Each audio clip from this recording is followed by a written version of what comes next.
इस वीडियो में मैं आपको बिंग के सारे यूज़ बताने वाला हूँ। बिंग कहाँ से बना है? बी ई बी, बी में क्या जोड़ा है? आईएनजी। बी ई बी का मतलब होता है बनना या फिर होना। बी हमारी बेस फॉर्म है, इसकी फर्स्ट फॉर्म होती है is am are, second form होती है वॉज वर और थर्ड फॉर्म होती है वीन। और बी में लगा दिया आईएनजी तो इसका नाम दे दिया हमने फोर्थ फॉर्म। वैसे मेनली थर्ड फॉर्म ही होती हैं। जिस तरीके से गो का गोइंग बनता है उसी तरीके से बी का बिंग बनता है। जियो गो, गो हमारी बेस फॉर्म है और यही हमारी फर्स्ट फॉर्म होती है। सेकंड फॉर्म होती है वेंट, थर्ड फॉर्म होती है गॉन और गो में हमने लगा दिया आईएनजी तो ये बन गई फोर्थ फॉर्म। बी का मतलब तो मैंने आपको बता ही दिया, बनना या फिर होना। बहुत सारे यूज़ हैं तो यूज़ नंबर 1 से स्टार्ट करते हैं। पहला है बिंग के साथ नाउन। क्या मतलब निकलेगा? इसका मतलब निकलेगा होने के नाते या फिर की वजह से। पहला एग्जाम्पल लेते हैं, बिंग प्लस में नाउन। बिंग तो स्टार्टिंग में आ जाएगा, नाउन आएगा बिंग के बाद में। बिंग अ डॉक्टर, डॉक्टर होने के नाते या फिर डॉक्टर होने की वजह से, एक ही बात है। It was my duty to save him. Being a doctor, it was my duty to save him. Doctor होने की नाते या फिर डॉक्टर होने की वजह से उसे बचाना मेरा फ़र्ज था या फिर उसे बचाना मेरी ड्यूटी थी। नेक्स्ट क्वेश्चन लेते हैं, बिंग अ फ्रेंड, दोस्त होने के नाते या फिर दोस्त होने की वजह से। ही हेल्प्ड मी, उसने मेरी मदद की। कुछ एग्जाम्पल और लेते हैं, बिंग आउट ऑफ होम, घर से बाहर होने की वजह से। She couldn't complete her homework, वे अपना होमवर्क कंप्लीट नहीं कर सकी। नेक्स्ट और फाइनल एग्जाम्पल और लेते हैं, being a good person we should help the poor, एक अच्छा इंसान होने के नाते हमें गरीबों की मदद करनी चाहिए। पहला यूज है बिंग प्लस में नाउन। अब इसका सेकंड यूज देखते हैं। सेकंड यूज है बिंग प्लस में एडजेक्टिव। एडजेक्टिव आपको बताइए, जैसे clever, crazy, good, easy, big, hard, beautiful, ये सब हमारे एडजेक्टिव होते हैं। तो पहले आपको बोलना है बिंग, उसके बाद बोलना है एडजेक्टिव। लेकिन उससे पहले आपको सब्जेक्ट लगाना पड़ेगा, सब्जेक्ट के बाद वर्ब लगानी पड़ेगी। पहले एग्जाम्पल लेते हैं, ही इज़ बिंग क्लेवर। क्या मतलब है इसका? अच्छा, एक चीज़ और, बिंग प्लस एडजेक्टिव, इसका मतलब क्या निकलेगा? इसका मतलब निकलेगा हो रहा। अब जो मैंने आपको एग्जांपल दिया, ही इज़ बिंग, वह हो रहा है क्लेवर, क्लेवर मतलब चालाक, वह चालाक हो रहा है। दूसरा एग्जांपल लेते हैं, यू आर बिंग क्रेजी, आप पागल हो रहे हो। आई एम बिंग सेल्फिश, मैं स्वार्थी हो रहा हूँ। We were being good at English, हम इंग्लिश में अच्छे हो रहे थे। शी वॉज बिंग ब्यूटीफुल, वह खूबसूरत हो रही थी। तो ये 4-5 एग्जाम्पल मैंने आपको बता दिए, लेकिन इनमें से मैंने एक भी एग्जाम्पल आपको फ्यूचर में नहीं बताया। क्यों नहीं बताया? क्योंकि फ्यूचर में बिंग का यूज नहीं होता है। जैसे आपको मैं एक एग्जाम्पल देता हूँ, I will be being 20 years in 2028। I will be being, मैं हो रहा होऊंगा 20 ईयर्स, 20 साल का, इन 2028 यानी कि 2028 में। अब देखिए, विल के साथ बी ई बी आया और बी बी के बाद उसी की फॉर्म आ गई बिंग, तो ये दोनों एक ही जगह आ गई, इसलिए हम इसका फ्यूचर में यूज नहीं करते हैं। लेकिन ज़रूरत तो पड़ सकती है कि हम हिंदी में तो बोलते हैं ना, मैं 20 साल का हो रहा हूँगा। अब ये फ्यूचर के लिए है तो हम बनाएंगे कैसे, ये भी आपका क्वेश्चन है। तो वो अभी मैं आपको बताऊंगा किस में बनाएंगे। फ़िलहाल के लिए इसमें हम बिंग का यूज नहीं करेंगे। तो अब मैं आपको यही बताने वाला हूँ कि ऐसे सेंटेंस को हम कैसे बनाएंगे। ऐसे सेंटेंस को बनाने के लिए आपको बिंग नहीं बोलना, बिंग चेंज हो जाएगा गेटिंग और टर्निंग में। पहला एग्जांपल लेते हैं, Asif will be studying, Asif पढ़ रहा होगा।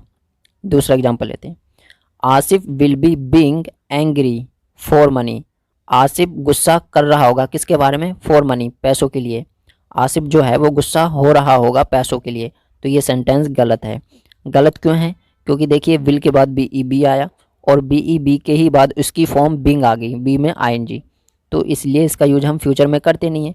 तब ये किस में चेंज हो जाएगा? ये गेटिंग में या फिर टर्निंग में चेंज होगा। इसी को ही बनाते हैं, आसिफ विल बी गेटिंग या फिर टर्निंग एंग्री फॉर मनी।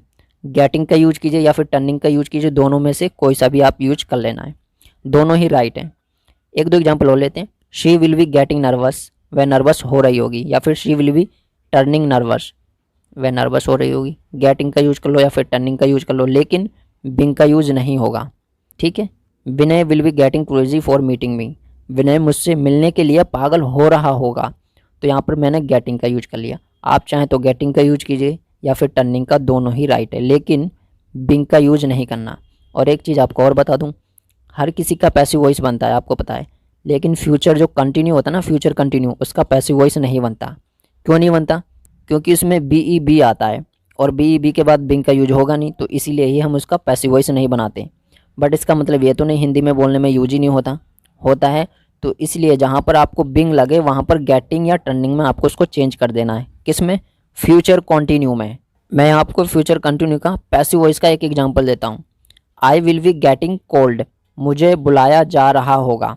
तो आई विल बी आया, बी के बाद गेटिंग लगा दिया, यहाँ पर बिंग नहीं आएगा। क्यों नहीं आएगा? मैंने आपको पहले ही बता दिया, बी ई बी आया, उसके बाद बिंग नहीं आएगा। ये एक इंग्लिश ग्रामर का रूल है और आपने ये कहीं पढ़ा भी नहीं होगा। तो इसकी जगह हम गेटिंग का यूज कर लेंगे और वर्ब की थर्ड फॉर्म आ गई कोल्ड। मुझे बुलाया जा रहा होगा, ये काम फ्यूचर में होगा। अब आपको ये भी पता लग गया है कि फ्यूचर कंटिन्यू का जो होता है पैसिव वॉइस क्यों नहीं बनता। अगर आप पैसिव वॉइस बनाओगे तो किसका यूज करना है? गेटिंग का। चलिए अब इसका नेक्स्ट यूज देखते हैं। नेक्स्ट है बिंग प्लस में वर्ब की थर्ड फॉर्म पैसिव वॉइस में। पहला एग्जांपल है ही इज बिंग क्राइड, उसे रुलाया जा रहा है। अब देखिए ही आया, ही के साथ इज आया, इसके बाद बिंग आ गया और बिंग के बाद वर्ब की थर्ड फॉर्म आ गई क्या? पैसिव वॉइस में। तो उसे रुलाया जा रहा है, ये पैसिव वॉइस का है, सब्जेक्ट पे ही काम हो रहा है। एक एग्जांपल और लेते हैं, ही वॉज बिंग क्राइड, उसे रुलाया जा रहा था। तो ये मैंने पास्ट कंटिन्यू में ले लिया, किसका? पैसिव वॉइस का। तो उसे रुलाया जा रहा था। अब एक और लेते हैं, he will be being cried, उसे रुलाया जा रहा होगा। गलत, ऐसे ये नहीं बनेगा। क्यों नहीं बनेगा? देखिए विल बी के बाद बिंग आ गया दोबारा, बी ई बी के बाद बिंग आपको नहीं लगाना, इसकी जगह क्या लगाना है? Getting. He will be getting cried, उसे रुलाया जा रहा होगा, ये वाला राइट है। एक दो एग्जाम्पल और लेते हैं। The shop is being closed, दुकान बंद की जा रही है। Students are being given homework, students को होमवर्क दिया जा रहा है। Hemant was being given punishment, Hemant को सजा दी जा रही थी। बिंग प्लस वर्ब की थर्ड फॉर्म ये पैसिव वॉइस में थी। दो चार एग्जाम्पल आपको खुद लेने और प्रैक्टिस करनी है। चलिए मैं आपको अब इसका नेक्स्ट यूज बता देता हूँ। Being as a gerund, being का यूज़ जीरेंड की तरह भी हम करते हैं। बिंग, अब जीरेंड क्या होता है आपको ये पता होना चाहिए। जीरेंड हम बोलते हैं वर्ब में आईएनजी, उसको हम जीरेंड बोलते हैं। तो बी ई बी है, ये तो वर्ब है हमारी। बी का मतलब क्या होता है? मैंने आपको बताया, बनना या फिर होना। अब इसमें आईएनजी है तो ये बिंग बन गया, तो ये हमारा जीरेंड बन गया। ठीक है, जीरेंड किसे बोलते हैं? ये एक तरीके का नाउन होता है। मैंने एक वीडियो अपलोड की थी, जीरेंड एंड टू इन्फिनिटिव किसे कहते हैं। अगर आपने वो वीडियो नहीं देखी है तो जाके देख लेना, बहुत अच्छे से एक्सप्लेन किया है मैंने। चलिए एक दो एग्जाम्पल इस पे लेते हैं, लेकिन इसका मतलब क्या निकलेगा? तो इसका मतलब निकलेगा होना। पहला एग्जाम्पल लेते हैं, being thief is not good, चोर होना अच्छा नहीं है। कहने का मतलब है बिंग, ये हमारा क्या है? इसको एज अ जीरेंड यूज कर लिया। उसके बाद देखिए क्या आ रहा है? थीफ, ये हमारा नाउन है। तो जीरेंड प्लस नाउन आप ऐसे बोल सकते हैं, यानी कि बिंग प्लस नाउन, इसको आप ऐसे बोल सकते हैं। बिंग थीफ, चोर होना, इज़ नॉट गुड, अच्छा नहीं है। इसको हम टू बी के साथ भी बना सकते हैं, to be thief is not good, चोर होना अच्छा नहीं है। टू बी मतलब टू इन्फिनिटिव, टी टू के बाद वर्ब की फर्स्ट फॉर्म, और वर्ब की फर्स्ट फॉर्म क्या है? बी ई बी, ये हमारी वर्ब की फर्स्ट फॉर्म है, बेस फॉर्म जिसे हम बोलते हैं। चलिए एक दो एग्जाम्पल और लेते हैं। Being late is not good habit, late होना अच्छा नहीं है या अच्छी आदत नहीं है। अब यहाँ पर बिंग आ रहा है और बिंग का क्या मतलब निकल रहा है? होना, और मैंने आपको पहले ही बता दिया यहाँ पर इसका मतलब होना निकलेगा। एक दो एग्जाम्पल और लेते हैं। To be late is not good habit, अब जो बिंग है इसकी जगह मैंने टू बी लिख दिया। To be late is not good habit मतलब लेट होना अच्छी आदत नहीं है, तो बिंग की जगह हम टू बी का भी यूज कर सकते हैं। नेक्स्ट एग्जाम्पल लेते हैं। I love being in Gujarat, मैं गुजरात में होना पसंद करता हूँ। आई लव, मैं पसंद करता हूँ, बिंग मतलब होना, इन गुजरात मतलब गुजरात में, मैं गुजरात में होना पसंद करता हूँ। बिंग की जगह टू बी का भी यूज कर सकते हैं, I love to be in Gujarat, ये भी राइट है। एक नेक्स्ट और फाइनल एग्जाम्पल और लेते हैं। Being your friend is my good fortune, क्या मतलब है? बिंग योर फ्रेंड, तुम्हारा दोस्त होना, इज़ है, माई गुड फॉर्च्यून, मेरे लिए सौभाग्य की बात। तो ये पूरा क्या बन गया? तुम्हारा दोस्त होना मेरे लिए सौभाग्य की बात है, या फिर तुम्हारा दोस्त होना मेरे लिए खुशनसीबी की बात है। कहने का तरीका बदल गया लेकिन जो मीनिंग है वो सेम ही दे रहा है। अब तक मैंने आपको पूरे 5 रूल बताए हैं, किसके? बिंग के, कब कहाँ और कैसे यूज करना है। एक नेक्स्ट और फाइनल रह गया है और मोस्ट इंपॉर्टेंट वही है, quasi passive formation of being. Being का क्वासी पैसिव फॉर्मेशन। अब क्वासी का मतलब क्या होता है? क्वासी का मतलब होता है आधा, पैसिव मतलब पैसिव जो होता है पैसिव वॉइस वही। तो इसमें आधा तो पैसिव वॉइस में होगा सेंटेंस और आधा होगा एक्टिव वॉइस में। एग्जाम्पल लेते हैं, we are talking about them, हम उनके बारे में बात कर रहे हैं। आप कहेंगे इसमें पैसिव फॉर्मेशन तो आया ही नहीं, आएगा भी, धीरे धीरे मैं आपको समझा रहा हूँ ताकि कोई भी आपका डाउट ना रहे। We are talking about beating, हम पीटने के बारे में बात कर रहे हैं। बीट मतलब पीटना, आईएनजी क्यों लगा? देखिए अबाउट हमारी एक प्रीपोजिशन है और प्रीपोजिशन के बाद या तो नाउन आएगा, ठीक है, या फिर वर्ब में आईएनजी लगाना है। तो ये जो बीटिंग है ये हमारा एज अ जीरेंड यहाँ पर यूज हुआ है, और जब ये जीरेंड यूज होता है तो ये हमारा नाउन होता है। फिलहाल के लिए आपको इतना ध्यान रखना कि प्रीपोजिशन के बाद कोई वर्ब आती है तो उसमें आपको आईएनजी जोड़ना है। तो वी आर टॉकिंग अबाउट हमारी प्रीपोजिशन है और प्रीपोजिशन के बाद वर्ब आई बीट और बीट में लगा दिया आईएनजी। हम पीटने के बारे में बात कर रहे हैं। एग्जाम्पल है, we are talking about being beaten, क्या मतलब है? इसका मतलब है हम पिटने के बारे में बातें कर रहे हैं। We are talking about being beaten, about के बाद देखिए क्या आया, BEB और इसमें लगाया आईएनजी, तो एज अ जीरेंड यूज हो गया इसका, और बिंग के बाद वर्ब की थर्ड फॉर्म आ गई बिटन, तो ये हमारा पैसिव वॉइस में बन गया। तो देखिए काम किस पे हो रहा है? सब्जेक्ट पर ही काम हो रहा है। सब्जेक्ट क्या है? VEV, वी का मतलब हम, तो सब्जेक्ट पर ही काम हो रहा है। आधा सेंटेंस देखिए एक्टिव वॉइस में है और आधा पैसिव वॉइस में है। वी आर टॉकिंग, ये तो प्रेजेंट कंटिन्यू में है। अबाउट बिंग बिटन, ये हमारा पैसिव वॉइस में चला गया, वर्ब की थर्ड फॉर्म आ गई ना बिंग के बाद। तो हम पिटने के बारे में बातें कर रहे हैं, काम सब्जेक्ट पर ही हो रहा है। अब थोड़ा सा मैं सेंटेंस को चेंज कर देता हूँ, हम उससे पिटने के बारे में बात कर रहे हैं। We are talking about his being beaten, we are talking about his being beaten. आप कहेंगे ये हिज कहाँ से आया, हिम क्यों नहीं आया, ये डाउट हो सकता है आपका। तो ऐसे केस में पॉजिटिव केस का यूज होता है।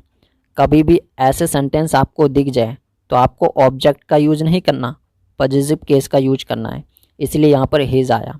तो इसका मतलब क्या हो गया? मैंने आपको पहले ही बता दिया, हम उससे पिटने के बारे में बातें कर रहे हैं। हिज की जगह आप यू आर ये भी लगा सकते हो। We are talking about you are being beaten, हम तुमसे पिटने के बारे में बात कर रहे हैं। बेशक हिंदी में तुमसे, उससे, मुझसे ये सब आएगा, लेकिन उसका पॉजिटिव केस ही यूज होगा, ऑब्जेक्ट केस नहीं होगा। ये खास तौर पर आपको ध्यान रखना है। एक दो एग्जांपल और लेते हैं, उससे चीज़ें और क्लियर होंगी। Nobody knew about my being passed, मेरे पास होने के बारे में किसी को पता नहीं था या फिर किसी को पता नहीं चला। अब देखिए अबाउट के बाद क्या आया? माई आया, यहाँ मी नहीं आया और मी आएगा भी नहीं। मैंने आपको पहले ही बता दिया ऑब्जेक्ट केस नहीं आएगा, पॉजिटिव केस आएगा, ठीक है। तो इसलिए यहाँ पर माई आया। तो क्या मतलब हो गया? मतलब तो मैंने आपको पहले ही बता दिया, मेरे पास होने के बारे में किसी को पता नहीं था।